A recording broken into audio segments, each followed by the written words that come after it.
ahan hamada sarga malem sendiba ingam mama pa Jisu Krista buthat thagali aige testimony hautme da Bible mata pathok sage Matthew 7 verse 7 da sumhai ni zau na koida bibigani thi zau na koina phangjagani amasung thong yei zau na koida hangdok bigani Sukristagi ohai ne sumhai thi zau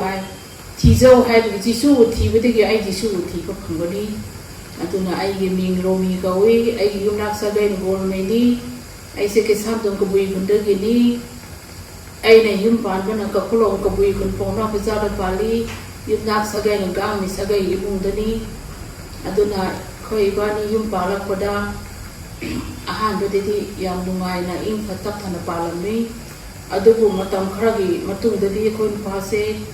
yu thakpa haure yu thakpa imung ne na khana chena ba haure ado khoi pa se sum thakchan khare mathang ayuk tagin mutang phok tha e aduna ma se masa su som da khare mukanare layenge ago phare abu ba tha e sum mathang tak to ma se masa se ichon so jang khare ado aina karam tawra ha ai se isa se pangna danai ama naraga ama phalaga ama mukanarani ama naraga ama phar ama narani aduna isasu ison sole khoi upa ibani se khana sina bana inka taptaba leitre imung de su harau bu su leitre aduge mathakta agi khanau da apo ma pome aduna aina daktarin ba chale daktarin lom ta daktar hidak kapo hidak cha pire aduge hidak kape hidak sare hidak ka dungai da hidak sare ge da apo modulu ka phakre ado hek chaba loi baga hidak ka pudara mu ka pom apo bodom ko pom khatre ado daktar amada mu yenge phatte amade yenge phatte adu dage ti mai ba yenge che na mai ba yenge mai ba na son bire hidak tai bire matam khara rai yenge adu supa phatte adu dagdi ai se okhan yam khan khare ai se sire da bani ko hada daktar ai na hamye daktar ai ge lena se cancer ha so cancer din natte da hai adugo anabati phaba sunai nai tare aduna ai se wakhan se yam wa ba hawe ai se cancer oi rabani ai soi de sirri ai wakhan da sum khan dun lai de ai ge pongin se wa na noi de harau bu su lai tare ngai bu su lai tare in kha ta tu su lai tare aduna ai se soi de sirri ni cancer de leina sirri de cancer se yam thum de si da bani wa si ga da bani aduna ai se khoi nupa yum da lai ri ai soi da no si ri su wa si ri lai su khan kare aduna ai se ipam ke sam thong da cha laga ai si ri su adu da si ra ge na khalle aduna khoi nupa su thak laga na la si ra ni ai lai ra bani aduna ma su mayum da si ke si hawra sunu ai su khoi ipam da si ru ra ge ai khoi nupa yum thadora khoi yum da halakre khoi yum da halak da khoi yum mi da ai kri su hai de ai khoi ai ya na bu su hai de maram de moi wa ga ni hai da na aduna ai wakhan ithan da wakhan ya da khali ithan da kape adu ai se kamai da ru ni ai se si do ri ko hai de kharaga ai se wari adu ge mathak ta ai gi si re bi ai ya haksang se ka da phung go doi no gang me imu da phung go doi ra gang me gi sumang da phung go doi ra natara golmi sumang da hai de khoi ka sam cha pe sing di khoi ka bui sing di khoi gi sumang da phum bani sumang da phum na bani khoi ka sam cha pe di adoga khoi nu pa ipani se kai na rasu tungan lai rasu pura divorce oidri pura kai nu bidi oidri adu ye maram na ai se ai gi haksa gi lamak su ko wa ba haure ai gi si gi ai wa bi ma thak ta ai gi haksa se ai eki haksang se kadai da phung doi no hai bi khoi nu pa do kai sumang de su phung ding dre ado ai sumang su phung ding dre ai se wakhan ya man na ai se wakhan khale ai se Christian already cemetery da phung bani ai na sum khale ha na ai Christian yang ta thirami khoi mari mata de Christian dog se ham ai ni ya da bani aduna Hausikti ai wakhan se Christian already cemetery da phumba phangani ai wakhan na Christian tawlage ai na Christian gi ise ma de Christian tawe khoi mari mata amana aduna ai mi ikhat pirai ai mi ikhat re mi ikhat radi adudi church chala se haina church tale church chapra matam da church da ai phamba se wa wakhan khalaga ya ana khalaga phamli bani moni isai isor thagale ai tumin na phami ai wakhan di sibagi ai church tatradi moina Christian hai ba khambira roi cemetery da pumbira hai wakhan da ai chumcha sali bani cha sa pulpita kari hai ri bano ai kri chu ta sande ai chumcha sale sar ai sire da bani ko ai cemetery da pumba da adu yo wakhan da khala ai cha sale cha service le yum da hale matham da cha mu ko cha se hai adu ko sale chum sande khuding da chum matham da sale adu matham matam khagi matum dedi ai se ai na kon da tare Israel gi isor hai ba aduga pa hai do ai na kon da tai aduna ai sum khali Christian sing na kari gi Israel gi isor hai no na to ga pa hai no pa le kari to bu ja no aduna Israel gi isor jisu go kari gi khudum di bano jisu to kari gi cross si di bano ai na khali aduna jis Christian highway se country kuding da state kuding da zat kuding da Christian highway lo ina lai zati kuding da ma gi so lai adu oida su Christian se lo ina zati kuding da country kuding da Christian lai da ba pham lai te aduna ai khali kari you know jisu go mayam ding na ri ba se jisu na kari cross si ba isor go kari gi khrum na ri bo ai khali aduna ai jisu se kana no ai ba ai thiba haure maram di aine Christian erga mi na nang lai do kari lai no hamradi ai khamra roi aduna ai si de lai da jisu se kana no ai bai thiba na phare ai na ai bible ama lai da ai bible pa ba haure ayu thin dong dang baro matam phangba khuting da ai pa ba haure thabak he wai ba bible pa ba haure aduna pavasi bible se jisu se kana no ai thi bisi kon thang di ai phone jisu se miyam gi damak ta sansar gi miyam gi damak ta process bi pa gi damak ta man process bi bani jisu se isor gi masani hai bai lawsan lo khange aduga jisu da thaje ba khai di sir su hingat kani thawai hingat kani hai bi do asi phangba matam da ai se harau bun lo ni harau bu se ai loi na mang khar ba kap la ga puning wa ga puning si rum ga ai lai ni adu bu ai sirasu ai gi thawai ni ai salbat chalani jisu krista nu wa ne lai ni ai gi pa pu da ma ta ma ne si bi re adu na ai sirasu ai thawai si nu wa ne sak ni hai pi wa khan ai harau ba hawe adu ga ai gi polum yam lum ni ba su yang kre ai si ni hai ti sum khali adu bu ai harau bodo phangkre in thatak ba phangkre ai gi problem de jisu na pu bi kre yang kre adu da gi ai se char ka ning kre isai sang ning kre char ka ba isai sak ba ai yawe pulpi da kari hai ri bu ai ta chan ba haure adu pulpi da hai da ba mai am da ai na cha san ba ta ai na para am ko phangi kari no hai da jisu se ana ba hali mitang bu hali na pang wa ta hali hai ba do lesson ama phame hoi bible do bodi lai adu bo ai di thai ni ko rom ni hai di khale adu bu jisu ra phale hai bu da ai harau re adu ayum da ala ko da ai ti thong thi ra pi da ra ga jisu da ai jare jisu ai gi pa ko pi oi na ai gi pa ma khai ni se bom kai jisu da pi chale ai gi nu pa khana ba mi khana ba thi bo wa ai gi ba ai na ning sing ba ma khai do jisu da pi san kre ni ti ko ding ai lit pi da ka pe jisu ai su ding ning ri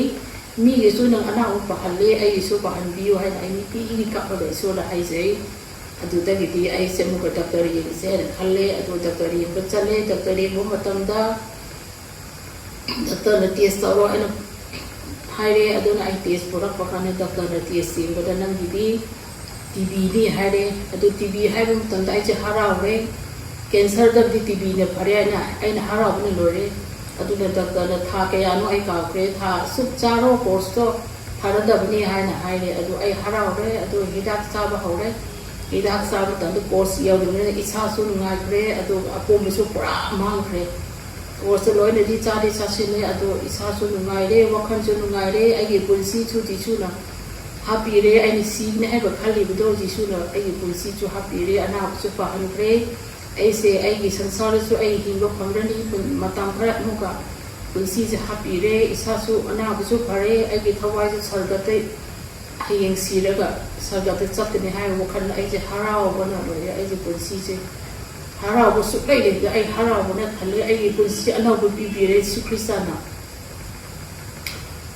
adugo ai budi harawe adugo khoi imungi ipamgi imungi mi sing ima pa isin naw khoi isin naw tariel dai nupi manga nupa ani aduna khoi hana ai ne yum pa dringe te khoi imung se yamna haraw na ing thatak thana nungsi sana na lerambani adugo sansar gi nungsi bidi ngahak tani iso gi nungsi bidi kuine chali everlasting ni aduna iso laida bune imung se ing thatak thaba leitre kana chena ba khoi jin ha phamina de wa ma ti pangkha da khanai maram su leite ima pa chu ha na nungsi cha na le ram bani ado pangkha da khanai ai na sahi ai ne yum pa chi sahi tara da matung ti ipam da halak bani ada da imung se khana chena ba anna ba ima chu pa na da nai ado imung se in ka ta ba leite ado ga mathang jisu bolok san si har so khoi imung ni si jisu de ya ti hai badi ekoi da custom da laibani na christian english mi gi foreign gi matau tau bani na khalle khoi kabui sing da khalle foreign gi matau tau bani foreign gi lining bani ne khalle khoi sing na mai tai khoi na how gi rai na khalle ate bu how gi rai su na te foreign gi rai su na te khoi du sen di ba mioi bu ke sen di ba salga malen su atu be isoni ate bu khoi bu gi mi di ya te aduna khoi mu se matam khra lai ba matung dadi mi si ba hore han da khoi bu lai ki dre mathang da ima lai ki dre matang khra khoi pa lai ki dre matang khra khoi bu idang pa ipuan pa lai ki dre nu pa ani lai dre ima pa lai dre imung da maru oi ba sing do mathang lai ki dre do ima de ma sa ison son bu na rai khum ba ba de christian gi lon preaching ta lon ba pijam ta ba ma di lon christian oina suma mo ponsi chakhi adabu atai ni su bo kang hau dre ado exam pa siba gi nimit manga ni su ba matam da khoi isi ama gi khoi mari muta ma gi na kon da hai hauji ki nupi gi pani yaw re hai na kon da hai maram te khoi le de nupi manga inna maga masa nupi ga pi tare lai pa lai tre ma pa lai tre ado da nupi gi pani yaw re hai nupi gi pani yaw re hai nupi bo hap to ka da ba pani yaw re hai ado da di khoi isin naw sing ena ma sing christian du ta thi de ba mayam do ai christian taw le se jisu di hap pa lai na ti kan bi ba lai ni jisu hai bi se kan bi ba savior hai bi ni ai khoi bu kan ga doi ni jisu da chang ja re se hai ba ma tam da khoi naw su na ma su ma san bi chu bathang loi ni christian oi gre adu da gi di khoi se christian oi ba matung da khoi naw pi gi mamang da sumai na hai ni ma na khoi lai bak phai christian oi ba gi na to di noi wa ga doi ni hai adu na jisu ma sa sing na la phat ba na so ko ngam dre adu na ekoi je christian taw ba de ke imung si ing khat thab le de nu si sa na ba ye hana ba le de mayam kam mi le su khan na dre isol bu ki ba da gi adu na pasna mayam taw me na re ise sang me na re adu ma thang mang taw na ko imung su jisu le kan bi re hana di lai phat ba na ma pu oi ra ba ni adu bo jisu kristana lai phat ba to tan tho ra ga jisu na ma pu oi ba de ko imung si ing khat thab le re hara ba le re aduga khoi ba ma thadok te christian oi de khoi punsi ana wo phangi sansar ju punsi ana wo phangi aduga khoi thawai su sarga tha jisu krista ba ni ba ne do le pani aduga mathang da khoi ni pa yu ya thar ga sire re aina hundro kam ba do ma se isor da mayam na partna to bi ma pa na ai gi hai je ma pa ja ma ya na ma gi ma te ya na hai je bi atu partna ma pa na ma se yu thak pa to e khani cha ba to e ma gi pangdam hai gi pangkan yu thak pa to pa to lagi hai na honor su kari su ngam te adu bu jisu gi ma pa na partna ma pa na ma se yu thak pa to kre ma sa su phaga kre si ni hai do pha si dare aduga christian chu oi kre jisu bu su lok san kre aduna jisu ne ibani se hi tara ge matung ta mu ko lai ni na re ใกล้นะสิจะฮิตรานี่ใกล้นะอะดูดิบานี่บุกเลยบินนะฮันเลยอะดูละเอาจิตเตยนาอินขัดตักทันนุงานเลยสุคริสตานี่เตยนาบุสุสีฮันเดสุคริสตานะกันบีเรอักษรบุสุกันบีเรพวายบุสุกันบีเรพอยมุงบุสุกันบีเรจิสุดัดฮัซาบะมะไคเซ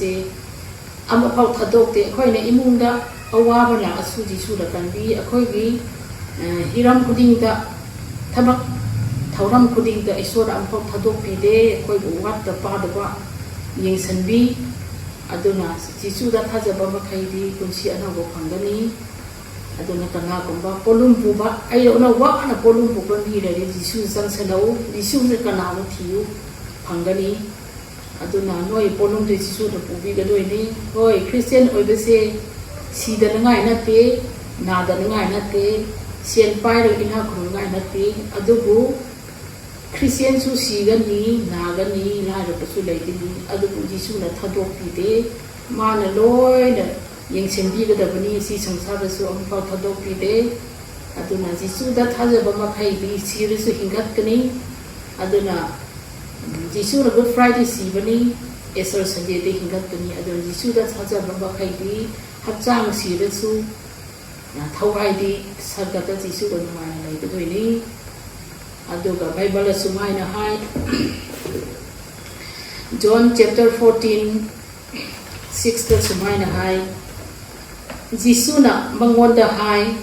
ลัมบีอดุสุอสุมอดุสุหิงบะอดุสุไอนี่ไอกีอิปานัตนะมีกันนามัตนะอิปากีมาพัมดะยะทุงเดให้อดุนาจิสุกีมาปานัตนะสารกัดเลยไปอิปาอิสวรนาตาคอยทุงมังอัมรอยมารัมดีสารกัดเลยไปอิปาอิสวรดีปฏิมากันสาวบันีอดุนา powerful โอยบันีอาเซียงบันีไอคอยมีโอยบันีปาปีนี้อาเซียงมันก็ปาปีละดีอุณบยาเดจิสุสารกัดเลยไปอิปาดเฮกคอยปาปีมีโอยบันีอูเรดีเฮกสีระอูเรดีเฮกสีกันดีอะตัวนั้นมากสู้ไอ้ก็อย่าปรารถนาสิมังวันนี้โยกมันเดจิสุคริสต์มิงจะจักกระดับนี้มารังเดไอ้ก็อย่าปากโตจิสุเนี่ยผู้บีครับเนี่ยก็จะเสียงหัวอ่อยเลยอะตัวนั้นจิสุกี่มาปานัตเนี่ยสักกระดับอีป้าอิสระก็โยกมันเดอะตัวนั้น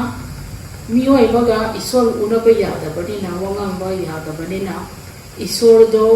มีไว้นะอิสราเอลดีจัดพวกทุกคนนี้มาจานุภาพนะอิสราเอลดีจัดพวกทุกคนนี้อิสราเอลอิสระให้แบบนี้จัดคนนี้อิสระนี่อดูบุอิสราเอลดีจัดพวกเราคนอิสราเอลอิสระให้แบบนี้อดูนะจิสุเนี่ยสังสารสุดหลักก็ได้บ้านนะตรงตั้งหลักก็ได้บ้าลอยนะให้บีเราแบบนี้ใบบ้านกันลอยนี่ไหนเราแบบนี้สังสารที่กระไรลอยก็ได้ยุบที่ก็ได้กระไรลอยก็ได้น้องจิสุเนี่ยลอยนะตักปีเครจิสุบุคคลมาให้ดีลอยในครั้งนี้อดูนะจิสุโดอิสระโอยสุมีโอยเป็นโอยพวกคนนี้นะคอยสุอุณบดาสีระลอยมารังดีมาสุมีนี่คอยสุมีนี่อดูนะคอยวังลังนบยารีอุณบยารีอดูนะอิสระสิมีโอยพวกแล้วก็มีอาดัดจิสุนะตักปีเรอดูนะมานะมีอาบิปากโตโคสสิบีเรคอยลงมีอาไอคอยกิปากโตอาว่าผูกกระดับตัวจิสุนะโคสว่างผูกปีเรอดูนะจิสุจะจังเราบุมาใครดีไอ้คอยอยู่ปากพกปีเร่ไอ้ตัวน่ะสิ่งโวยเร่ไอ้ตัวน่ะจิสุกิมิงดะสารกัดจักรดับนี้ไอ้ป้าอิสระยาวกระดับนี้